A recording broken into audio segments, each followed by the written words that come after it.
Embrace a new way of living by breaking free from anxiety and fear forever. We live in a world where anxiety and fear have become companions in our daily lives. They linger like shadows, silently dictating our choices, shaping our relationships, and coloring our perception of reality. Have you ever stopped to question their presence? Why do they feel so powerful, so unshakable? Tonight, we're embarking on a transformative journey, one that demands your full presence and willingness to question the very foundation of your life. We begin here. Together. Take a deep breath. Feel it move through your body. Do you notice the tension in your shoulders? Your chest? That's where fear resides. It disguises itself as control, as the need for certainty, and as the incessant voice asking, what if? But what if you could step beyond it? Not by fighting, but by understanding its roots. Close your eyes and imagine this: you are standing at the edge of a vast, uncharted forest. This forest represents the life you've yet to live, a life free from the suffocating grip of fear. But to enter it, you must leave behind the familiar paths you've walked your entire life. How does that feel? Does it excite you? Or does it terrify you? This is the question that separates the life you're living from the life you're meant to live. Fear and anxiety thrive on the illusion of separation, the idea that you are somehow apart from the flow of life, that the universe is indifferent to you, and that you must fight to survive. But is this true? Or is it a narrative you've inherited, one you unconsciously replay? Think about your earliest memories of fear. Were they truly yours? Or were they echoes of voices, expectations, and beliefs passed down to you? Here's a truth you may have never considered: fear is a teacher. But it's not the truth. Anxiety is a signal, but it's not a command. When we treat these emotions as ultimate authorities, we give them power they were never meant to have. So the first step to breaking free is to stop running. Sit with them. Ask them why they're here. You might be wondering, but what happens when I face these feelings? Won't they consume me? Let me share a secret: fear is only as strong as the attention you give it. Imagine holding a shadow in your hands. What happens when you examine it closely? It dissolves. Fear works the same way. The more we resist it, the stronger it becomes. But when we turn toward it, when we truly look, it loses its grip. Now, let me ask you something profound. Who would you be without fear? Can you picture that version of yourself? How would you speak, move, and live if you weren't weighed down by the endless what-ifs? This isn't just an abstract exercise, it's a glimpse into what's possible. Every time you challenge your fear, you take a step closer to that version of yourself. But breaking free isn't just about confronting fear, it's about replacing it with something greater, something that speaks to the essence of who you are. What if, instead of fear, your life was guided by curiosity? Imagine waking up every morning not with dread, but with a childlike wonder about what the day might bring. What if your decisions weren't about avoiding pain, but about embracing joy? The path out of fear isn't linear. There will be setbacks, moments when the shadows seem too overwhelming. But remember this: you are not alone. Every person you admire, every story of transformation you've heard, is a testament to the power of persistence. The question is, are you willing to take the first step? Are you ready to trust that the life awaiting you is worth the discomfort of change? As we conclude this part of our journey, let me leave you with this challenge tonight. Before you sleep, sit in silence and ask yourself, what am I truly afraid of? Write it down. Examine it. And then ask yourself, is this fear serving me? Or is it holding me back? The art of trusting life, releasing control to find true freedom. In the depths of our anxiety lies a hidden truth. Much of what we fear stems from our desperate need to control. Control feels safe. It creates the illusion that if we can just plan enough, prepare enough, or hold tight enough, we can prevent chaos from touching our lives. But ask yourself this: has control ever truly brought you peace? Or has it only magnified the weight you carry? Like trying to hold back a river with your bare hands? Let's consider the river. Imagine standing at its edge, watching the water rush by. You could try to redirect it, stop it, or even force it to flow backward. But deep down, you know the futility of such efforts. Life is that river. It is vast, powerful, and relentless. To resist it is to exhaust yourself. But to trust it, to surrender to its flow, is to find freedom. Yet trust doesn't come easily, does it? It feels risky, even foolish. To let go. What if the river takes you somewhere unfamiliar, somewhere uncomfortable? What if you lose yourself along the way? These questions are valid, but they're also the whispers of a mind conditioned by fear. Here's another question to consider: what if the river carries you exactly where you need to be? Take a moment to reflect on the times in your life when things didn't go as planned. Maybe you lost a job, a relationship ended, or a dream slipped through your fingers. In those moments, it probably felt like the world was falling apart. But now, looking back, can you see the hidden gifts those experiences brought you? The growth, the resilience, the opportunities you couldn't have foreseen. This is the paradox of surrender. By letting go, you gain everything. By relinquishing control, you open yourself to the boundless possibilities of life. But how do we begin to trust in a world that often feels chaotic and unpredictable? The answer lies in a single, profound realization: life is not happening to you, it is happening for you. This isn't to say that life will always be easy or that pain and suffering don't exist. They do. But every challenge, every obstacle, carries within it the seed of transformation. When we stop resisting and start asking, what is this teaching me? We shift from being victims of circumstance to co-creators of our destiny. Trusting life requires practice. It's not a switch you can flip, but a muscle you strengthen over time. Start small. The next time something unexpected happens, a delay, a disagreement, a disappointment, pause. Instead of reacting, breathe. Ask yourself, what if this is exactly what I need right now? Even if I can't see why. This simple act of reframing can transform your experience. But trust isn't just about how we respond to challenges, it's also about how we approach the unknown.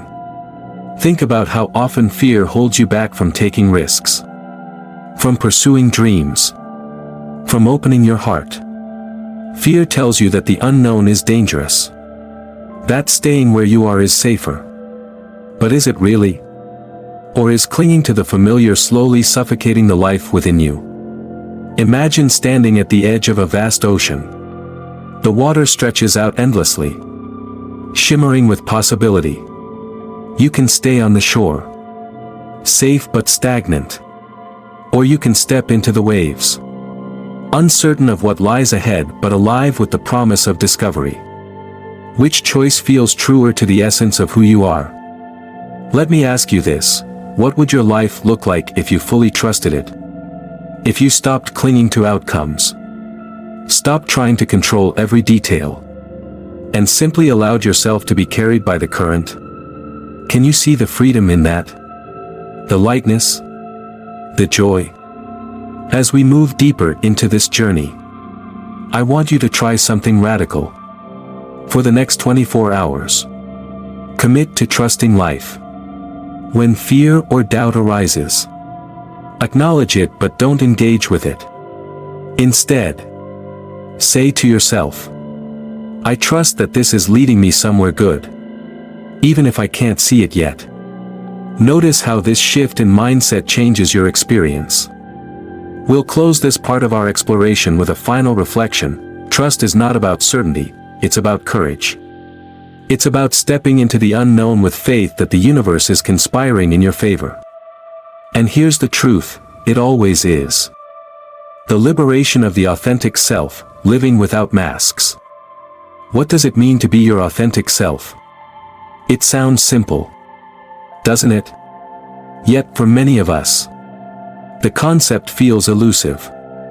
Who are you beneath the layers of expectation, judgment, and societal conditioning? Who are you when no one is watching? When there's no one to impress? No roles to play? We live in a world that rewards conformity. From a young age, we're taught to fit in, to be agreeable, to mold ourselves into the versions that others deem acceptable. We learn to wear masks, not out of deceit, but out of fear.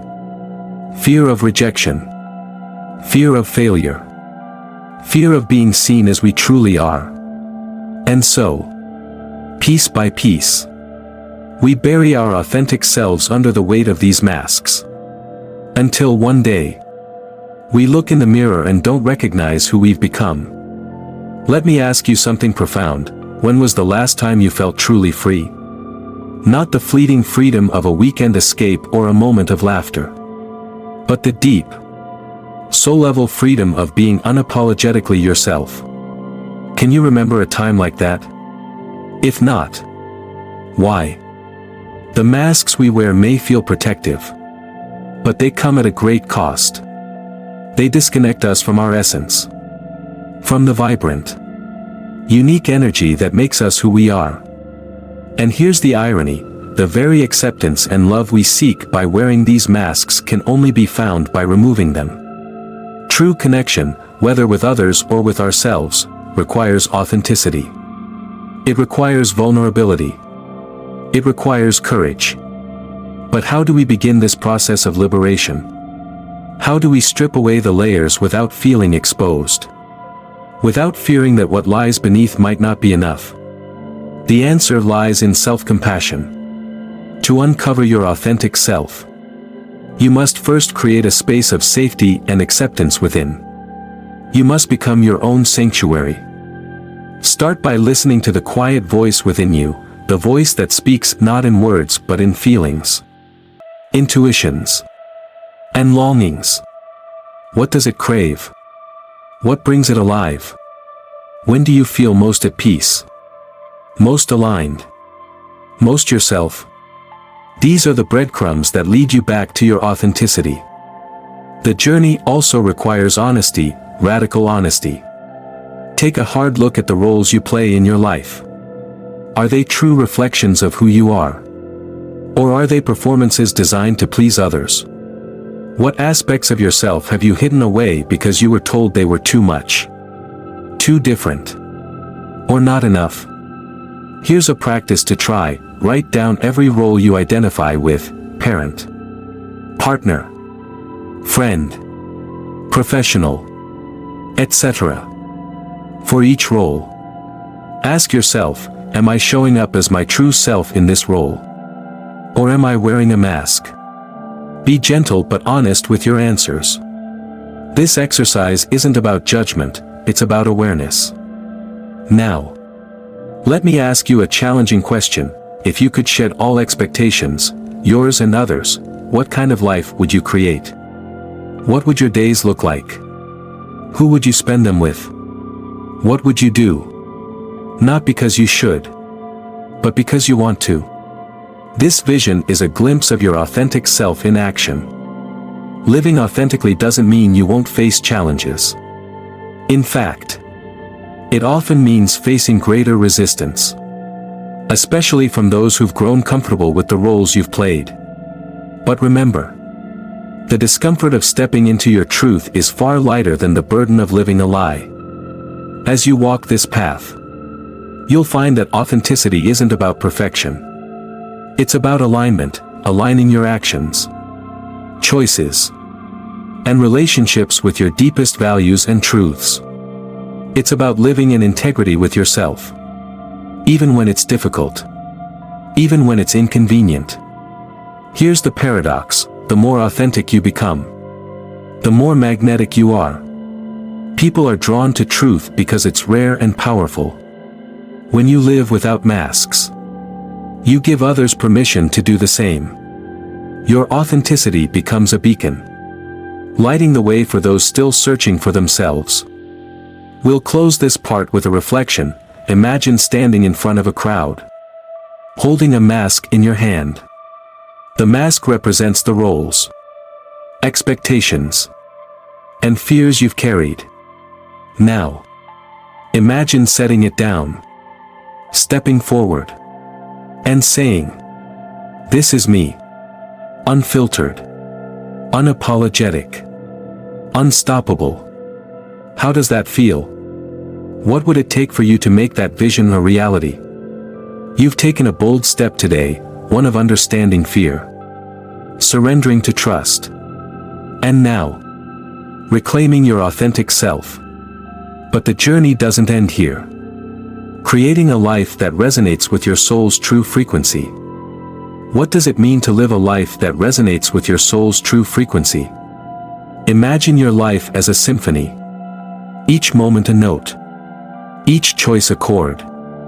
When your actions, thoughts, and desires align with the deepest truths of who you are, the music of your life becomes harmonious, vibrant, and uplifting.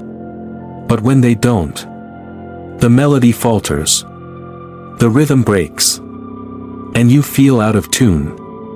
So ask yourself, is the life you're living now a song you'd want to listen to? Or does it feel more like noise? A series of disjointed notes played out of obligation or fear? If you're honest, the answer might sting. But within that discomfort lies an invitation, a call to rewrite your song. To compose a life that sings with your soul's unique vibration. To live in alignment with your soul's frequency. You must first understand what that frequency is. Think of your soul as a compass, always pointing toward your true north. It guides you through feelings of joy, fulfillment, and peace. When you feel these emotions, it's a sign that you're moving in harmony with your soul. Conversely, when you feel drained, resentful, or lost, it's a signal that you've strayed from your path.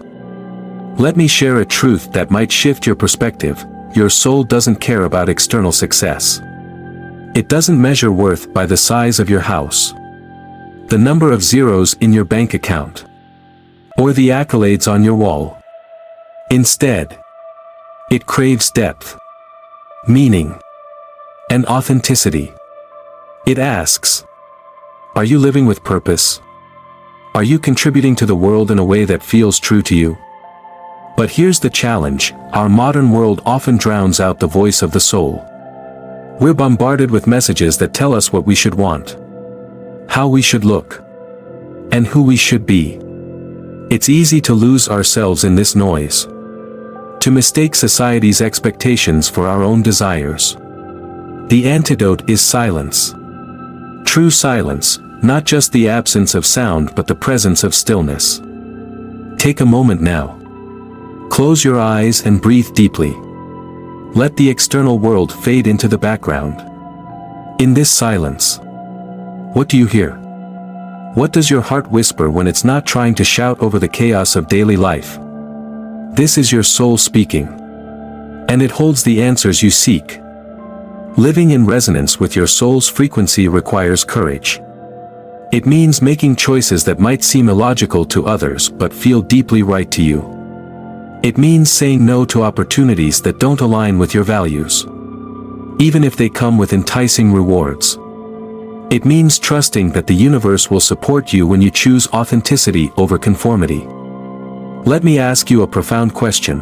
If you stripped away all the labels, achievements, and roles you've accumulated. What would remain? Who are you at your core? Beyond the stories you've told yourself and the identities you've constructed?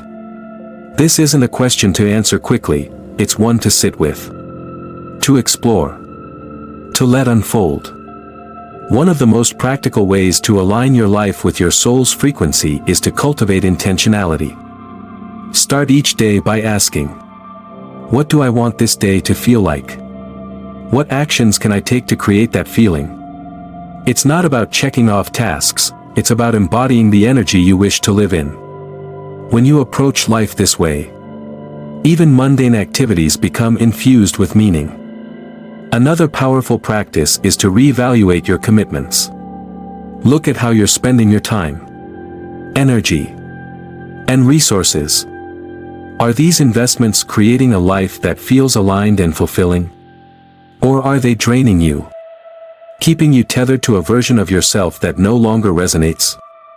Remember, every yes is also a no to something else. Choose wisely. As you align more deeply with your soul's frequency, you'll notice something miraculous. Life begins to flow. Challenges don't disappear, but they feel less overwhelming because you're no longer fighting against the current. Relationships become richer, opportunities more abundant, and your sense of peace unshakable.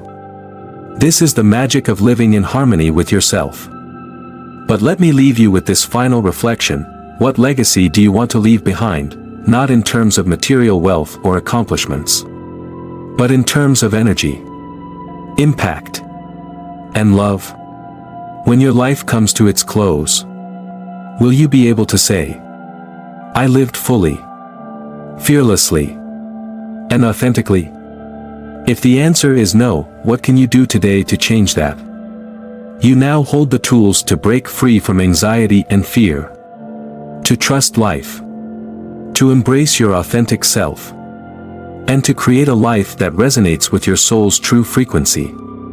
The question isn't whether you're ready, the question is, will you choose to begin? Take this moment to breathe in the possibility of transformation. The journey doesn't end here, it begins anew with every step you take.